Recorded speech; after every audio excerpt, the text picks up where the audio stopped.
Now I'm in conversation with Shane Fitch, who's the CEO of Lovexair Foundation, and they're actively involved in providing support for people with chronic clinical conditions.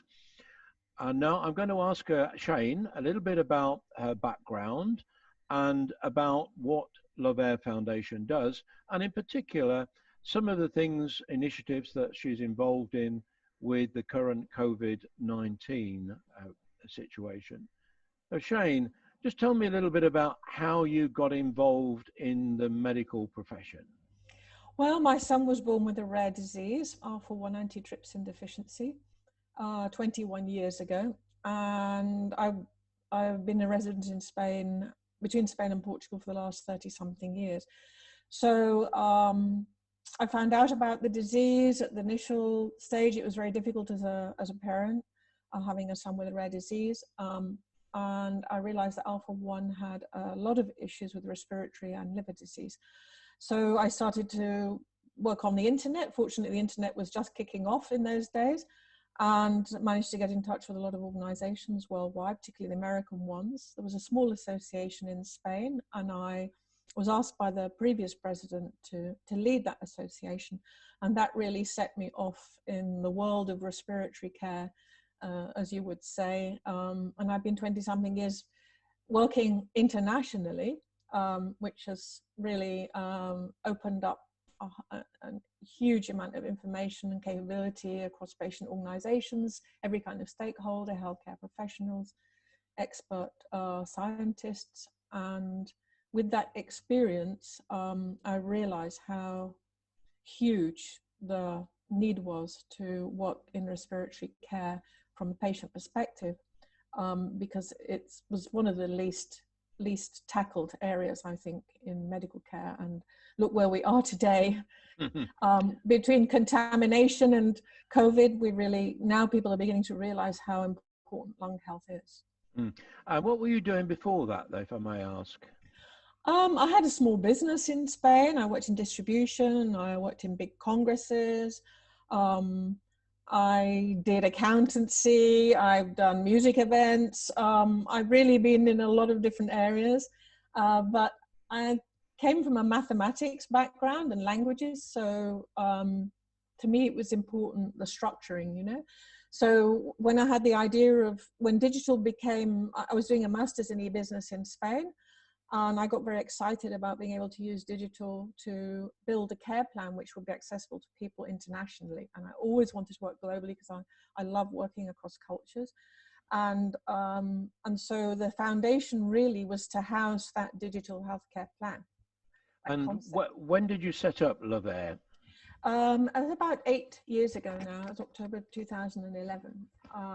And really our main focus was always digital. At that time, I was treated like a kind of extraterrestrial being. Firstly, how can a patient organization do this, you know, and participate in this environment with corporate startups, everything in tech?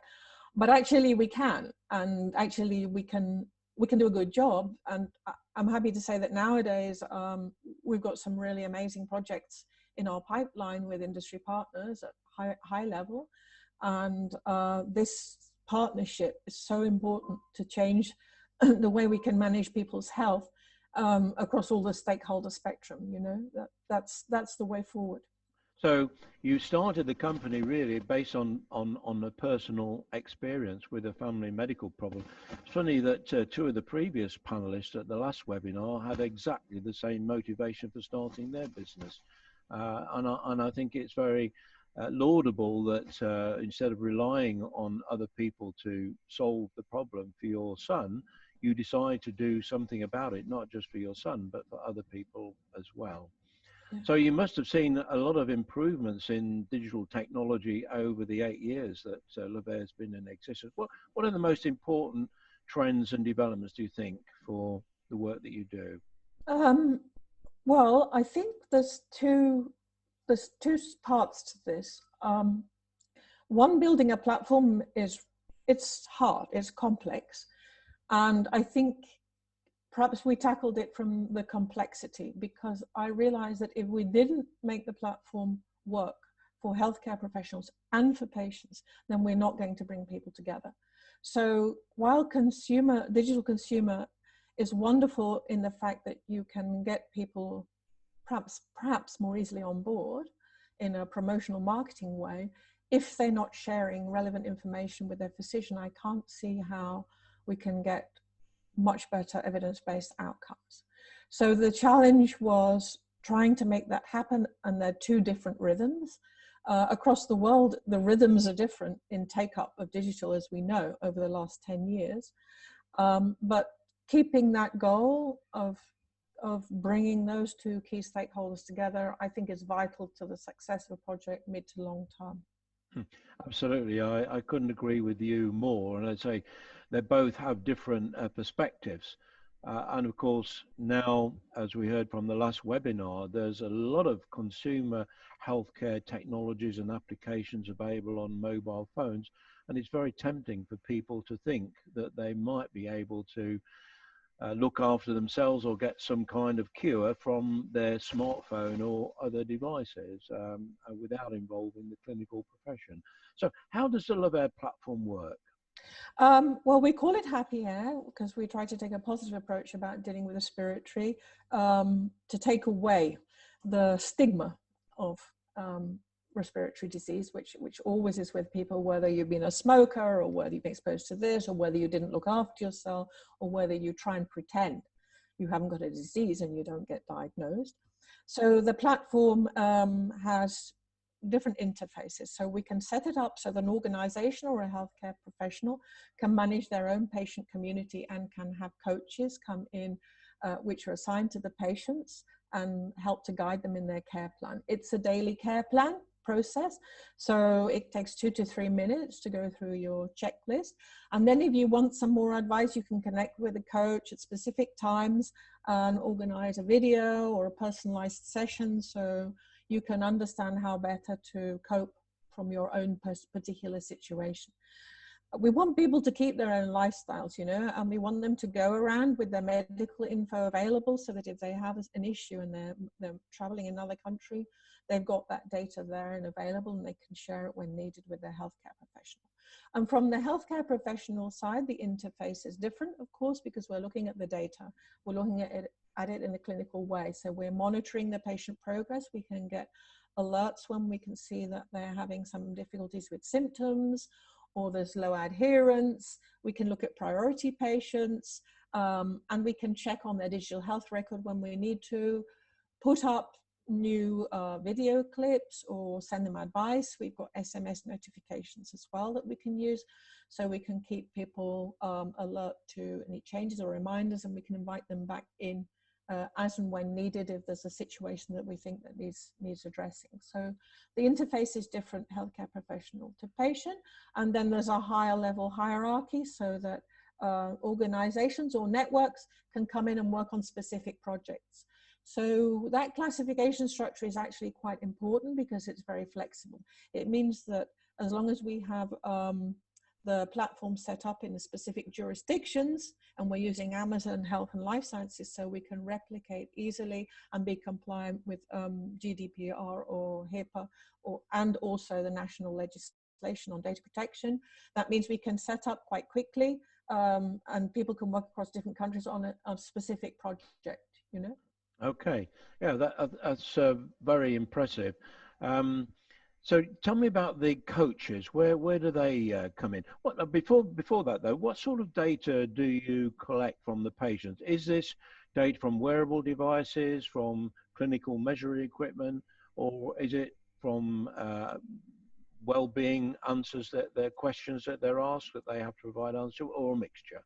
It's a mixture. It's a mixture, David, and really depends on the project and the funding we can get from the partnerships. So, for example, in the autumn, we're hoping to kick off with a project for severe or poorly controlled asthma in children and young people. And we've already got 2 good device companies who want to come in, Nuvo Air and a peak flow device from the UK, actually, which is great. And I met with them just before the COVID situation kicked off. We've got 4 hospitals in Barcelona who want to work with us on that. So actually it's a really exciting project because we know the next generation are going to be much more digitally based than we are currently, and we need to change the care processes that we have with them and interact with them differently.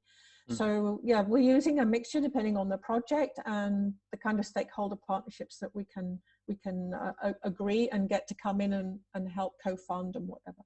And tell me about the coaches. How do they fit into it? Because that's something that I've not really come across before, but I can understand the value of a coach. And this is a human being. It's not a artificial intelligence background providing tips. No. Well, the reason for that was, as you know, even 10 years ago, all our healthcare services were struggling economically with the workload, and particularly the physicians, you know, whether it be primary or hospital specialist healthcare.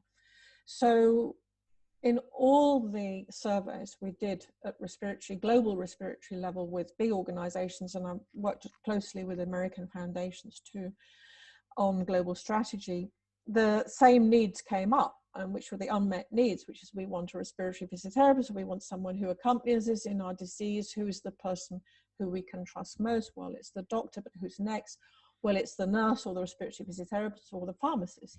So I knew we had to have this coach person in, even if it's through a transition period in our lives, whereby a citizen becomes much more versed in managing their online care plan.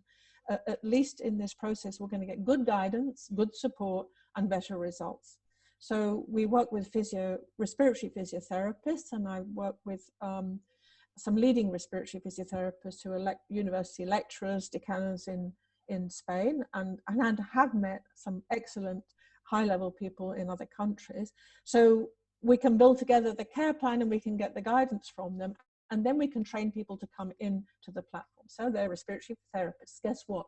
They don't actually have a lot of work, a lot of them, not in respiratory. So we're giving them a job opportunity at the same time. And now with digital, this is going to be even more important than ever. So the people who are at home are coming to us also, and they want to be a coach and happy air because it gives them a compliant environment to practice out their own therapeutic care delivery, which is in itself a huge advantage.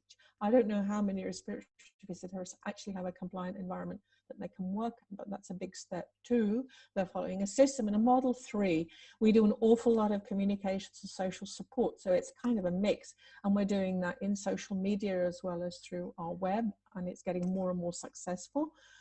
So they're more transversal from their own therapeutic area, but it gives them a great opportunity to be able to deliver care for themselves. And a respiratory physiotherapist can work using the platform. They don't have to be a high-level organization. No. I think it's a great example of a digital ecosystem built on win-win relationships between different stakeholders. So really very impressive. And of course, with COVID-19, respiratory conditions are going to be at a premium. And I don't know whether you've had any experience of people who recovered from COVID-19 and what kind of support will they need afterwards? Right. So coming out of the hospital care system at the moment, there isn't a great deal of noise yet from the patient. I think it's shock. They're in trauma, and the follow-up varies from country to country and hospital to hospital according to the resources. Now, I was talking to a leading physician this morning about this, and they know that they need to have something in place coming up quite soon. And I do have people who are working in rehabilitation in the hospitals that are working with us. So I think we'll be able to put together a really good supportive package, because there's a lot of anxiety, and the damage is, I hate to say this, it's considerable, particularly when you've come off ventilator, if you have survived that. So it's actually incredibly important that these people are attended to, and we want to find the best way we can do that with the key stakeholders who've got the experience, who are coming through this situation at the moment. It's still an intense time for them. It's we need to get a little bit further down the line, but I guess in another month or so, we will be able to have that care plan better planned out, better designed, better thought about with the right input, and it's prudent to do that, to do it better rather than anything that comes along now. You know, right now we've got a helpline which we're using for people to cover basic needs and whatever, and give basic support. But we will be working on this together with some leading physicians. Yeah. And also, one of the other important factors in trying to build a foundation like yours is proper clinical validation. What sort of experience have you got? Are there any figures that you can quote me on some of the validation? Yeah, we work with Mark Miravillas, who's an expert, world expert in alpha-1 and COPD from Spain. I was on the phone to Dr. Roca from Clinic Hospital this morning, and we're collaborating in different ways. We've been together in the European Partnership for Active Healthy Aging at times. At EU level, they've got a good reputation with the foundation. I'm hoping that we can participate in some partnership calls this year. In the US, well, I was on the board of the Alpha-1 Foundation and the COPD Foundation.